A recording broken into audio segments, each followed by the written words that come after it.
Digitalni sadržaji. Logoterapijski pristup pretjeranoj konzumaciji. Napisala i pročitala Nika Boneti. Postavljanje granica prema društvenim mrežama postaje polako pitanje preživljavanja, a ne samo mentalnog zdravlja.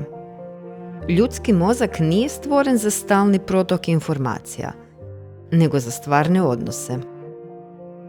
U logoterapijskom smislu, ovakvo ponašanje prekomjerne zaokupljenosti društvenim mrežama može se promatrati kroz ideju egzistencijalne praznine i bijega od susreta s vlastitim unutarnjim pitanjima. U službi algoritma. Kada dugo scrollamo, naš sustav pažnje ulazi u stanje stalne pobuđenosti. Mozak tada dobiva niz brzih dopaminskih podražaja koji ga kratkoročno stimuliraju, ali ga dugoročno iscrpljuju. Posljedica je osjećaj nemira, smanjena koncentracija i mentalni umor. Što je više brzih podražaja, to je teže kasnije zadržati pažnju na sporijim aktivnostima, poput čitanja ili razgovora s ljudima.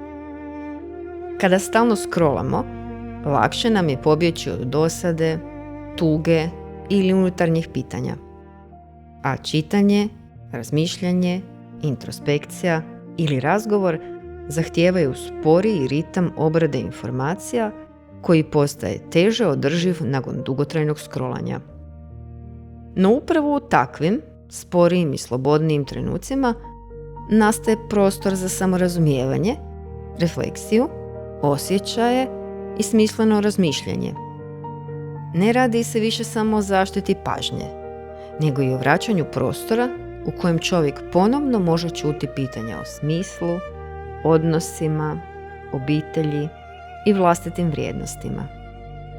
Granice nam vraćaju taj prostor.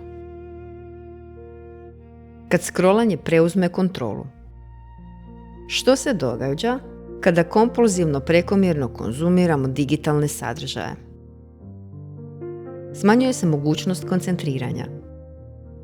Stalna izmjena kratkih sadržaja trenira mozak na brze prijelaze između podražaja, zbog čega se smanjuje sposobnost duboke koncentracije.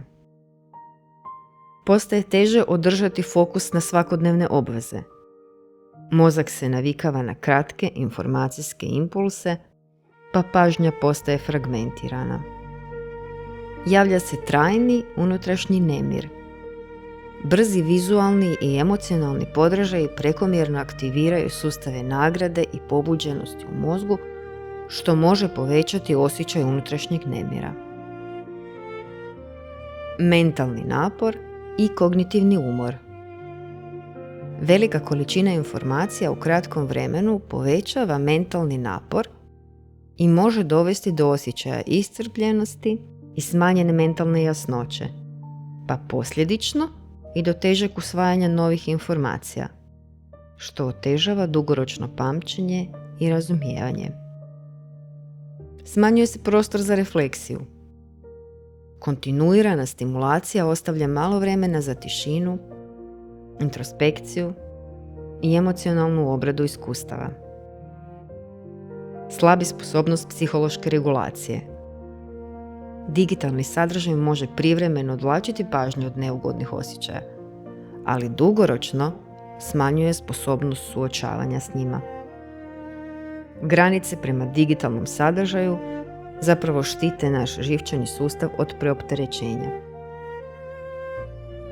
Logoterapijski pristup i pojašnjenje. Viktor Frankl je opisivao da čovjek, kada izgubi kontakt sa smislom, često traži distrakciju, stimulaciju ili konformizam kako bi izbjegao neugodan osjećaj praznine.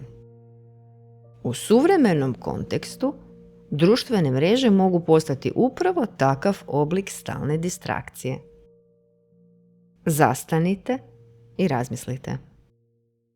Što se događa u vama kada na trenutak nestane stalna buka informacija?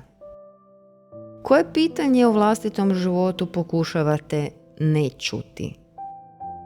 Je li scrollanje način da popunimo tišinu u kojoj bi se moglo pojaviti pitanje smisla? Egzistencijalno gledano, čovjek se razvija isključivo u odnosu s drugim ljudima, a ne u odnosu s beskonačnim nizom informacija. Samo stvarni odnosi s ljudima reguliraju emocije, dok digitalni sadržaj često samo odvlači pažnju od onog što je ljudsko u nama. Postavimo zdrave granice prema društvenim mrežama, jer one štite vrijeme za obitelj, prijatelje i razgovor. Štite vrijeme za čitanje, razmišljanje i koncentraciju. Drugim riječima, granice ne ograničavaju život, one ga vraćaju. Zato je ponekad najzdravija odluka zatvoriti aplikaciju i otvoriti knjigu.